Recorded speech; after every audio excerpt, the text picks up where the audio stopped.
Gurupyo Namaha. Welcome to your Divine Prayers channel. Let's chant together Sanskrit sloka with ease. For beginners who want to learn to chant this sloka can go through the link given in the description box.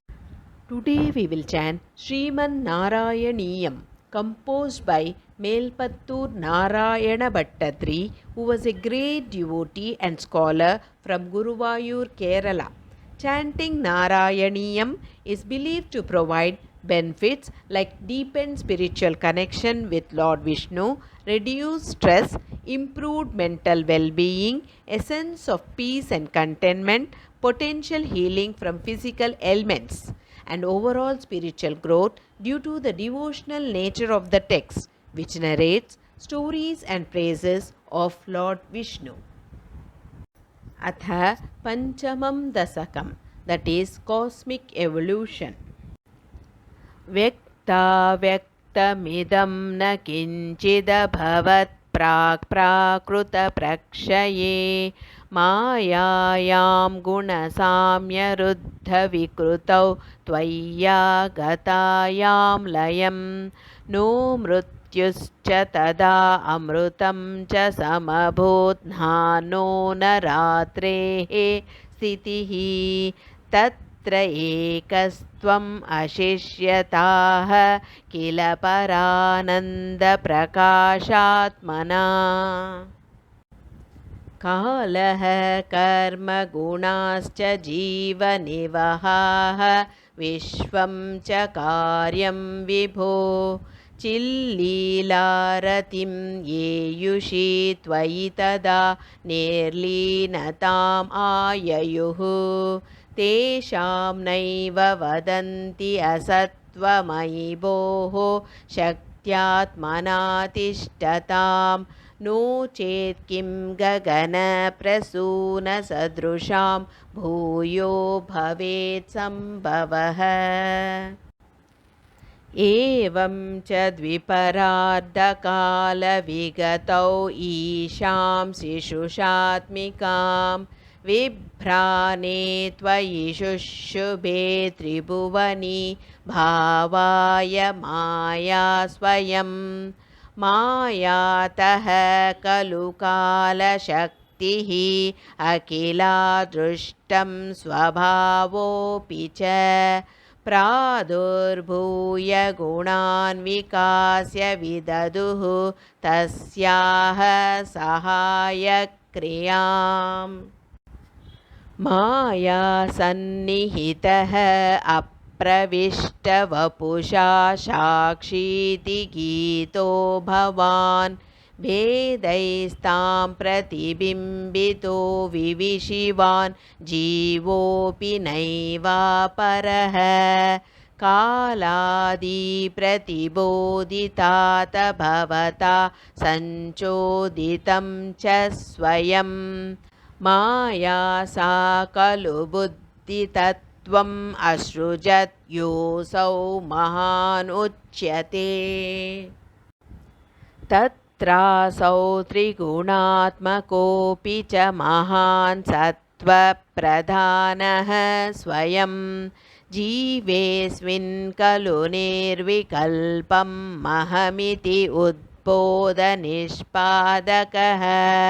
चक्रेऽस्मिन् सविकल्पबोधकम् अहं तत्त्वं महान् खलु असौ सम्पुष्टं त्रिगुणैः तमोतिबहुलं विष्णो भवत्प्रेरणात् सोऽहं च त्रिगुणक्रमात् त्रिविधताम् आसाद्य वैकारिकः भूयस्तैजसतामसौ इति भवन्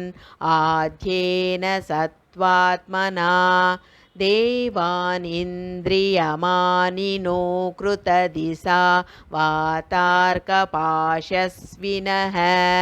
वन्नेन्द्राच्युतमित्रकान् विदुविधि श्रीरुद्रशारीरकान्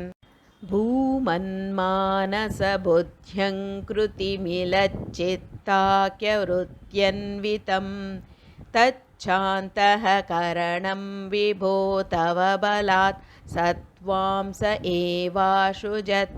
जातस्तैजसतोदसेन्द्रियगणः तत्तामसांशात् पुनः तन्मात्रं नभसो मरुत्पुरपते शब्दो जनित्वद्बलात् शब्दात् व्योम ततः ससर्जितविभो स्पर्शं ततो मारुतं तस्मात् रूपम् अतो महोत च रसं तोयं च गन्धं महीम् एवं माधवपूर्वपूर्वकलनात् आध्याद्यधर्मान्वितं भूतग्राममिमं त्वमेव भगवन् प्राकाशयः तामसात् एते भूतगणाः ततेन्द्रियगणाः देवाश्च जाताः पृथक् नो शेकुः भुवनाण्डनिर्मितिविदौ देवैः अमीभिस्तदा त्वं नानाविधशोक्तिभिः नुतगुणः तत्त्वानि अमूनि आविशन्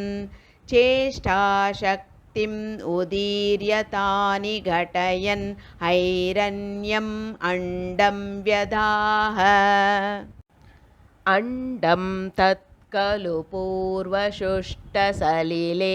अतिष्ठत्सहस्रं समाः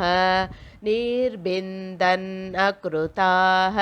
चतुर्दश जगद्रूपं विराढावयं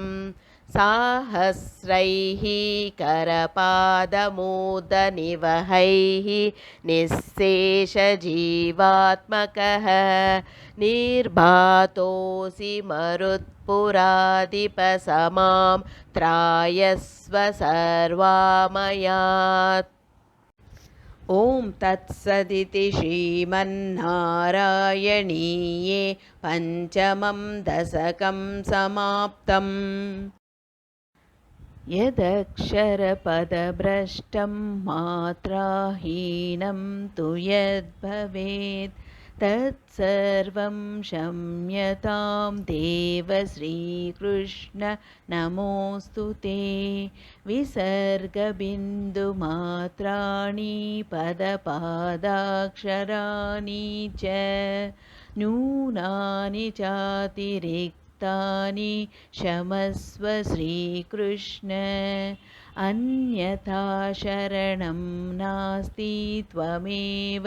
शरणं मम तस्मात् कारुण्यभावेन रक्ष रक्ष Shri Krishna. Let's chant together Hare Krishna Mahamantra 3 times for the welfare of all living beings. Hare Krishna Krishna Krishna Hare Hare Hare Rama Rama Rama Hare Hare Hare Krishna Krishna Krishna Hare Hare Hare Rama Rama Rama Hare Hare Hare Krishna Krishna Krishna Hare Hare Hare Rama Rama Rama Hare Hare. Hope you could follow along with me in chanting this sloka. More in queue. If you enjoyed this video, please like, share and click on the bell icon to subscribe and show your support.